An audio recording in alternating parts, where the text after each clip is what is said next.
저는 시편 96편을 묵상할 때마다 굉장히 뜨거움을 느낍니다. 왜 뜨거움을 느끼냐면 제가 좀 설교 제목을 좀 길게 적었잖아요. 세계 모든 나라에 하나님의 영광을 선포하라. 선교학적인 관점에서 보면 이 시편 96편에서 두 개의 단어를 우리가 끄집어낼 수가 있습니다. 하나는 뭐냐면 10절에 나오는 모든 나라, 그리고 또 하나는 1절에 나오는 노래, 이거거든요. 저는 선교학적인 관점에서 이 시편 96편에서 두 가지 단어를 강조하는데, 먼저 모든 나라, 이걸 딱 끄집어낼 때 제 안에 이런 생각이 듭니다. 왜 하나님께서 이 시편 96편을 통해서 하나님의 영광을 드러낼 때 이 모든 나라, 또 노래, 이런 것을 우리에게 끄집어내게 했을까, 생각하게 했을까라고 할 때, 하나님은 어떤 분이냐면 그냥 몇몇 소수나라, 예를 들어서 뭐 한국 또는 뭐 미국 또는 뭐 유럽에 있는 어떤 국가, 이 몇 개의 나라에만 자신의 영광을 드러낸 게 아니라는 거예요. 하나님께서는 우리 대한민국을 비롯해서 5대한민국 세계에 있는 모든 나라에 하나님이 되기를 원하고, 모든 나라의 주가 되기를 원하고, 모든 나라의 영광을 받기를 원하신다는 겁니다. 저는 그런 의미에서 이 모든 나라가 세 가지 중요한 강조점을 가지고 있다고 생각해요. 선교학적인 관점에서 첫째는 뭐냐면 이 모든 나라에 하나님의 영광을 선포하라, 이렇게 되어 있거든요. 우리 2절과 3절을 같이 읽어보도록 할까요? 여호와께 노래하여 그의 이름을 송축하며 그의 구원을 날마다 전파할지어다. 그의 영광을 백성들 가운데, 그의 기이한 행적을 만민 가운데 선포할지어다. 아멘. 여기 보면 그의 구원을 전파하고, 그의 영광을 선포하고, 그의 기이한 행적을 선포하고, 그의 구원을 전파하고, 그의 영광을 선포하고, 그의 기이한 행적을 선포하고. 어디에요? 두 번째 줄을 보면 백성들 가운데, 세 번째 줄을 보면 만민 가운데. 이 말은 뭐냐면 이 하나님의 영광이 모든 백성, 모든 만민 가운데 이 하나님의 영광이 선포되어야 된다라고 하는 말씀입니다. 왜냐하면 그 이유를 10절에서 우리가 찾게 되는데, 10절을 보면 모든 나라 가운데서 이르기를 여호와께서 다스리시니, 이랬거든요. 모든 나라 가운데서 이르기를 여호와께서 다스리시니. 저는 이 한 절, 이 말씀에서 저는 중요한 결론을 얻는다고 생각합니다. 그게 뭐냐면 여호와가 모든 나라를 다스리시는 왕이시다라는 겁니다. 모든 나라를 여호와가 다스리는 왕이시다. 그래서 모든 나라를 여호와께서 다스리신다라는 거예요. 그렇다면 모든 나라 가운데서 여호와의 이 영광이, 이 하나님의 영광이 이 찬양되어지고 선포되어지는 게 맞잖아요. 그 다음에 두 번째는 모든 나라들과 함께하라 그랬거든요. 오늘 본문 1절과 7절을 보면 이런 말씀하여 온 땅이여 여호와께 노래할지어다. 7절을 보면 만국의 족속들아 영광과 권능을 여호와께 돌릴지어다. 여호와께 돌릴지어다, 이랬거든요. 이 말은 이 하나님의 이 위대하심과 이 영광을 온 땅과 더불어서 만국의 족속들, 이 말은 그냥 땅에 이렇게 전하는 것으로 끝나지 말고 만국의 족속들, 모든 나라와 모든 족속들이 전부 하나님께 영광과 찬양을 올릴 수 있어야 되겠다라고 하는 겁니다. 그렇게 하기 위해서는 어떻게 해야 될까요? 우리가 선교를 통해서 복음 전도를 통해 그들을 복음으로 회심시키고 그들을 복음으로 굴복시켜서 하나님의 그 영광 앞에 무릎을 꿇게 하는 거예요. 그런 그 꿈과 그 비전과 그 환상을 우리가 가져야 되는 겁니다. 그래서 모든 나라와 함께 찬양하라. 그 다음에 세 번째는 뭐냐면 모든 나라에 하나님의 심판을 경고하라라고 하는 겁니다. 왜냐하면 온 땅, 모든 나라, 모든 족속, 그리고 모든 열방 전부 하나님이 다스리고, 그리고 하나님이 왕이십니다. 모든 영광을 하나님께 올려야 되는 거예요. 근데 이 모든 나라에는 또 뭐가 있냐면 우상이 있는 거예요. 이 모든 나라에는 뭐냐면 적그리스도가 있는 거예요. 그래서 하나님의 그 영광이 선포될 때 방해하는 어둠의 세력들이 있다는 거예요. 거짓 신들, 우상 숭배자들이 있다는 거예요. 그걸 오늘 본문 5절과 13절에서 우리에게 보여주고 있는데 같이 한번 읽어보도록 할까요? 만국의 모든 신들은 우상들이지만 하늘을 지으셨음이로다. 그가 임하시되 땅을 심판하러 임하실 것임이라. 그가 의로 세상을 심판하시며 그의 진실하심으로 백성을 심판하시리로다. 아멘. 여러분, 앞에서 말씀드린 것처럼 하나님은 온 땅과 모든 나라와 모든 족속들의 하나님이세요. 이 말은 뭐냐면 전부 하나님의 다스림을 받는 겁니다. 전부 하나님의 다스림을 받고 전부 모든 나라와 모든 백성과 온 땅이 하나님께 영광을 올려드리는 거예요. 그러니까 그 하나님의 영광을 방해한 자들이 있잖아요. 그 하나님의 영광을 대적하는 자들이 있잖아요. 그게 누구냐면 여기 보니까 만국의 모든 신들은 우상들이지만 우상들이 있다는 거예요. 적그리스도가 있다는 거예요. 이런 우상과 적그리스도, 이 우상 숭배자들, 그들도 역시 오늘 본문에 보니까 하나님의 통치권 안에서 역시 하나님께 영광을 올려드려야 되는 거예요. 근데 하나님께 영광을 올려드릴 그들이 우상 숭배라고 했으니까 그들은 하나님의 심판을 피할 수가 없다고 하는 겁니다. 여러분, 하나님은 모든 나라의 하나님이시고 온 땅의 하나님이시고 만국의 하나님이시다. 이 말은 뭐냐면 모두가 하나님께 영광을 올려드리고 모두가 하나님의 다스림을 받는 겁니다. 그러니까 악한 일하고 잘못된 일하고 나쁜 짓하고 어떤 악에 사로잡힌 자들은 결국에는 그 마지막 때에 하나님의 그 심판을 피할 방법이 없다는 거예요. 그래서 우리는 예수님께서 말씀해 주셨잖아요. 알곡과 가라지가 함께 있는데, 근데 추수 때가 되기 전까지는 직접 주님이 이 알곡과 가라지를 구분할 때까지는 우리에게 알곡과 가라지를 구분하지 말라고 이야기하잖아요. 이 말은 알곡과 이 가라지가 너무 섞여 있어서 어떤 게 옳은 건지 가짜인지 진짜인지 가짜인지 참인지 선지 이걸 모른다는 거예요. 그러나 그때가 되면, 하나님의 심판의 때가 되면 모든 것들이 구분되어질 그날이 오지 않겠습니까? 그래서 우리는 모든 나라 할 때 여기에는 하나님의 심판도 영광과 함께 포함되어 있다라고 하는 것을 우리가 볼 수 있습니다. 로마서에 보면 비슷한 말씀이 나와요. 우리 같이 읽어보도록 합니다. 내가 열방 중에서 주께 감사하고 주의 이름을 송축하리이다 함과 같으니라. 또 이르되 열방들아 주의 백성과 함께 즐거워하라 하였으며, 또 모든 열방들아 주를 찬양하며 모든 백성들아 그를 찬송하라 하였으며, 또 이사야가 이르되 이새의 뿌리 곧 열방을 다스리기 위하여 일어나시는 이가 있으리니 열방이 그에게 소망을 두리라. 아멘. 여러분, 이 말씀은 앞에서 우리가 시편에서 지금 여호와를 찬양하라, 새 노래로 찬양하라 라고 했잖아요. 근데 이 찬양이 로마서에도 보니까 바울도 지금 똑같이 모든 백성들아 여호와를 찬양하라 라고 이야기하는 거예요. 근데 또 밑에 후렴 부분에 보니까 또 이사야서도 또 역시 모든 열방들에게 전부 다 소망을 두라고 말씀하고 있는 겁니다. 이 말은 뭐예요? 시편과 로마서 그리고 이사야 다 포함해서 전부 다 뭐예요? 하나님께서 이들을 통해서 영광을 받으시고, 그리고 그 찬양 가운데 하나님은 그 영광 가운데 그 중심에 서 계신다라고 하는 겁니다. 그래서 우리는 이 찬양이 어떤 의미로 보면 이 선교제에서 굉장히 빠른 복음의 어떤 역할을 감당을 봅니다. 실제로 제가 이렇게 선교제 한 번씩 가서 방문하면 이 설교하는 목사의 설교보다는 오히려 찬양을 통해서 전파력이 더 큰 걸 보게 돼요. 전파력이 왜일까요? 이 찬양은 곡조 없는 하나님의 말씀이잖아요. 그러니까 사실은 이 하나님의 이 말씀이 전부 이렇게 찬양으로 들려질 때 그 찬양을 통해서 어렸을 때부터 외우고 듣고, 그리고 그 찬양을 통해서 창세기부터 요한계시록까지 노래도 부르고, 찬양을 통해서 또 하나님의 그 구원을 또 노래도 부르고, 그래서 찬양을 통해서 하나님의 그 영광이 막 드러날 수 있도록 이 찬양 가운데 일하시는 하나님을 우리가 보게 된다라고 하는 겁니다. 저는 그런 의미에서 이 시편 96편에서 첫째는 모든 나라도 참 중요하지만, 왜냐하면 다 하나님의 영광 가운데 있고 심판 가운데 있으니까. 그 다음에 두 번째는 노래도 저는 참 중요하다고 생각합니다.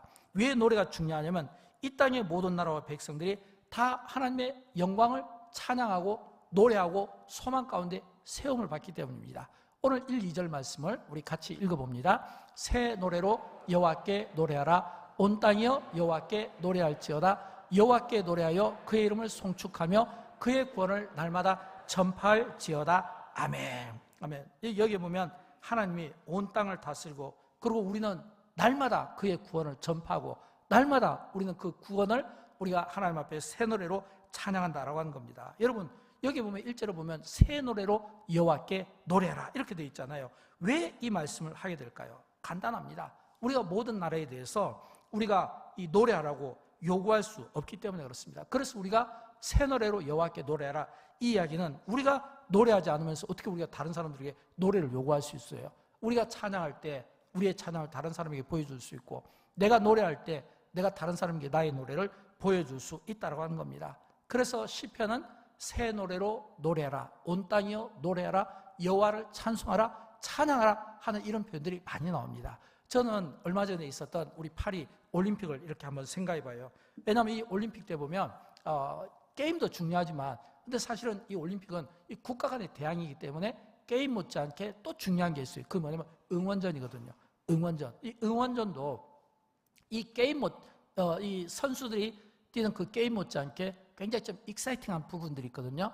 근데 이 새 노래로 노래하라 라고 하는 것은 이게 그냥 단순한 올림픽에 그냥 어떤 경기의 흥미진진함과 그 선수를 이기기 위해서 국가 간에 응원하는 그런 정도의 차원이 아니다라고 하는 겁니다. 왜냐하면 여기에서 이 새 노래라는 이 이야기는 하나님께서 모든 만민에게 행적을 보이시고 모든 만민에게 귀한 이적을 보여주신 것을 하나님께 찬송하고 그 영광을 바라보라고 하는 겁니다. 여러분, 우리가 똑같은 찬양을 하더라도 이 찬양을 내가 이론적으로 알고 찬양하는 것과 찬양 가운데 주님이 나를 만져주시고 주님이 나를 치료해 주시고 주님이 이 찬양 가운데 뭔가 나에게 어떤 감동을 주시면 똑같은 찬양이라도 달라지지 않겠습니까? 이론과 지식으로 부르는 찬양에는 감성이 메말라 있고 거기에는 마음까지는 이게 동화되지를 못하는 거예요. 그러나 주님이 찬양 가운데 나를 만나주시고 기도 가운데 나를 만나주시고 그리고 나의 그 찬양과 그 기도에 응답해 주시면 우리의 찬양은 어떻게 되겠습니까? 굉장히 뜨겁고 감격이며 하나님 앞에 영광을 올려드리는 기가 막힌 찬양이 되지 않겠습니까? 왜냐하면 그의 기이한 행적을 내가 찬양 가운데 보았다라고 하는 겁니다. 바로 이 이야기예요. 주의 그 기이한 그 행적을 내가 보리로다. 찬양 가운데 내가 주의 그 기이한 행적을, 주의 그 기이한 업적을 내가 보리로다. 이 마음을 가지고 찬양을 하는 거예요. 그렇다면 여러분, 이 시편 기자가 찬양하는 이 찬양은 단순한 찬양이 아니겠죠. 기가 막힌 영광의 하나님을 위한 찬양이 될 수밖에 없다라고 하는 것입니다. 저는 이 시편 96편을 이 선교학적인 측면에서 좀 생각을 해보기를 원하는 겁니다. 왜냐하면 이 시편 96편을 우리가 다양하게 설교할 수 있지만, 그러나 선교학적인 관점에서 제가 이 말씀을 다시 한번 재해석하고 싶은 것은 이 시편 96편에 유독 뭐가 나오냐면 온 땅, 백성, 나라, 민족, 열방, 족속 이런 단어들이 나오거든요. 이 말은 뭐냐면 모든 땅부터 해서, 모든 땅에 있는 나라부터 해서 민족과 족속 여러 나라들이 다 나오는 거예요. 근데 그들이 전부 누구의 통치를 받냐면 하나님의 통치를 받는다는 겁니다. 그래서 하나님이 영광을 받으시는 겁니다. 또 그러나 그 가운데 하나님의 심판도 있을 때 또 거기에는 하나님의 심판을 받을 거짓 선지자들, 우상 숭배자들, 또는 뭐냐면 악한 영들도 있다는 거예요. 적그리스도도 있다는 거예요. 그들 또한 하나님의 그 통치 아래서 역시 또 뭐냐면 그들도 하나님의 그 심판의 대상이라는 겁니다. 그래서 우리는 이 모든 나라, 그리고 이 노래, 이 두 개를 통해서, 이 단어를 통해서 하나님께 우리가 어떤 영광을 올려드리고 선교학적인 관점에서 우리가 어떻게 다시 한번 이 말씀을 통해 우리가 선교에 대한 어떤 뜨거움을 가져야 되는가, 이런 생각을 우리가 해볼 수가 있다고 하는 겁니다. 사랑하는 여러분, 우리가 선교를 이야기할 때 세계에는 세 부류의 사람이 있습니다. 어떤 부류냐면 하나는 열심과 열정을 가지고 선교를 떠나보낸 사람이 있습니다. 떠나보낸 사람이 있어요. 또 그런가 하면 어떤 부류는 열심과 열정을 가지고 떠나는 사람이 있습니다. 떠나보내는 사람이 있고 떠나는 사람이 있어요. 그리고 또 구경꾼이 있습니다. 관망한 자들이 있어요. 그렇다면 여러분, 영광교회는 우리는 어떤 자들이 되어야 될까요? 우리가 열심과 열정을 가지고 선교를 떠나든지 아니면 열심과 열정을 가지고 선교 가는 분들을 떠나보내든지 우리가 이 두 일에 우리가 쓰임을 받아야 되지 않겠습니까? 영광교회는 우리가 영상을 볼 때보다 5년이 더 지났기 때문에 지금은 더 많은 선교사들을 우리가 보내고 있습니다. 10명의 파송 선교사와 그리고 40명의 협력 선교사와 또 기관 선교 7곳에서 무려 57곳 곳에 우리가 선교사를 보내고 협력하고 또 위하여 우리가 기도하고 있습니다. 저는 이 일에 하나님께 참 감사해요. 왜냐하면 참 영광교회가 그렇게 크지 않지만 그럼에도 불구하고 이런 많은 선교사들을 우리가 후원하고 그들을 기도로 돕고 협력하는 것, 이것은 우리의 의지와 우리의 열정만 갖고 되는 것은 아니고 하나님의 뜻 가운데 하나님께서 우리에게 베풀어 주시는 그 은혜가 아니면 할 수 없는 거예요. 여러분, 선교사들이 저하고 그렇게 한 번씩 이야기를 하면 그들이 이런 고백을 많이 합니다. 영광교회를 보면 참 은혜가 있습니다. 은혜가 됩니다. 그리고 은혜를 고백하지 않을 수가 없습니다. 왜요? 여러분, 500명 되는 성도가 이 57곳, 이 구제까지 치면 90곳이거든요. 이 90곳이나 되는 이 많은 곳에 매달 구자를 보내서 선교하고 구제하고, 여러분 이게 쉬울 것 같아요? 이게 쉬우면 영광교회가 사람들에게 그런 어떤 칭찬이 없겠죠. 제가 말한 이 칭찬은 우리가 교만이 되지 않았으면 좋겠어요.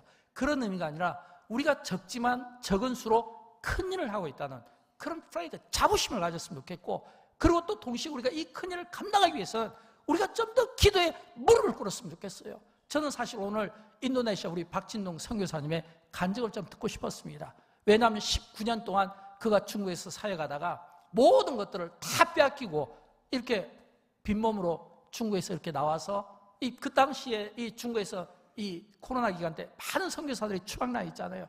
그래서 그 선교사들이 여기저기 막 흩어지는데 이분이 이렇게 인도네시아를 4년 전에 가게 되었을 때 그 가졌던 그 가난한 마음, 그리고 그 가졌을 때 그 어떤 아팠던 마음, 그것 때문에 이런저런 마음고생도 참 많이 했을 것이고 힘든 일들도 참 많았을 텐데, 그런 그 가운데서도 하나님은 여전히 일하시고 하나님께서 은혜를 베풀어 주신 이런 참 따뜻한, 그러면서도 뜨거운, 그러면서도 하나님의 은혜에 대해 감사하고 감격하는 이런 어떤 은혜로운 이 간증을 좀 듣고 싶었어요.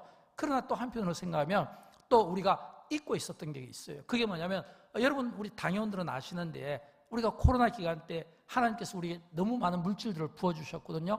우리가 생각하지 못했던 물질들을 우리에게 부어주셨을 때 우리 당에서, 우리 선교부에서 한 일이 뭐냐면, 이 많은 물질들을 부어주신 이 감사, 이 은혜를 우리 것이 되면 안 된다. 그래서 모든 선교지에 있는 분들에게 전부 나눠주고, 또 여수 지역을 비롯해서 도서 지역에 있는 모든 미자립 교회 다 나눠줬잖아요. 그래서 그때 얼마나 많은 교회들에게 물품을 주고 재정적인 지원을 해주고, 또 선교사들을 다 이렇게 재정적인 지원을 해주고, 선교사들을 코로나 기간 때 저희가 2번이나 도왔거든요. 이게 도울 수 있었던 것은 전적인 하나님의 은혜입니다. 영광교회가 막 재정이 많았어요. 우리가 부자이기 때문에요? 마음입니다. 마음. 우리가 돕고자 하는 마음과 선한 마음, 이것 때문이에요. 여러분, 우리 그리스도인은, 우리 모두는 전부 우리가 하나님의 영광을 위해서, 하나님의 선한 일을 위하여 저와 여러분이 지음을 받았다고 하는 사실을 믿으시기 바랍니다. 우리 모두는요, 하나님의 영광을 위해서 우리가 창조되고 지음받은 자들입니다. 우리 모두는요, 하나님의 선한 일을 위하여 우리가 지음받은 자들입니다. 그래서 에베소서 2장 10절에 보면 나오잖아요. 우리가 선한 일을 위하여 그리스도 예수 안에서 지으심을 받았고, 우리가 그 지으심을 받은 것을 항상 우리가 기억하며 살아야 되는 겁니다. 그래서 우리가 무슨 일을 하든지 좀 더 적극적으로 우리가 선교하고, 또 우리가 어려운 이웃들을 돕고, 이런 귀한 일들을 감당했으면 좋겠어요. 그래서 그날에 우리 모두가, 모든 나라와 민족들이 전부 하나님을 위하여 백성들이 찬송했던 것처럼 그 찬송의 주역이 저와 여러분이 영광교회가 되었으면 좋겠습니다. 고영원 씨가 그의 노래 가운데 이런 가사가 있잖아요. 제가 좀 읽어드릴게요. 세상 모든 민족이 구원을 얻기까지 쉬지 않으시는 하나님. 세상 모든 민족이 구원을 얻기까지 쉬지 않으시는 하나님. 저는 딱 이 고영원 씨가 이 찬양 가사에서 지금 한 이 이야기가 딱 이게 하나님의 마음이라고 생각합니다. 이게 하나님의 마음이라고 생각해요. 세상 모든 민족이, 나라가 구원을 얻기까지 쉬지 아니하시는 하나님. 영광교회가 일하는 것이 아니라, 우리 개개인이 일하는 것이 아니라, 영광교회 선교부가 일하는 것이 아니라, 하나님의 선한 도구로 세상 모든 민족이, 모든 나라가 구원을 얻기까지, 그리스도께서 복음을 통해서 재림하실 때까지 우리를 사용하시는 거예요. 우리를 쓰고 싶어 하는 거예요. 언제까지? 쉬지 않으시고 그리스도께서 재림하시는 그날까지 우리가 쓰임을 받는 겁니다. 이 하나님의 마음이 오늘 저와 여러분의 마음이 되었으면 좋겠고, 이 마음으로 영광교회가 이 선교의 사역을 잘 감당하기를 주님의 이름으로 축원드립니다.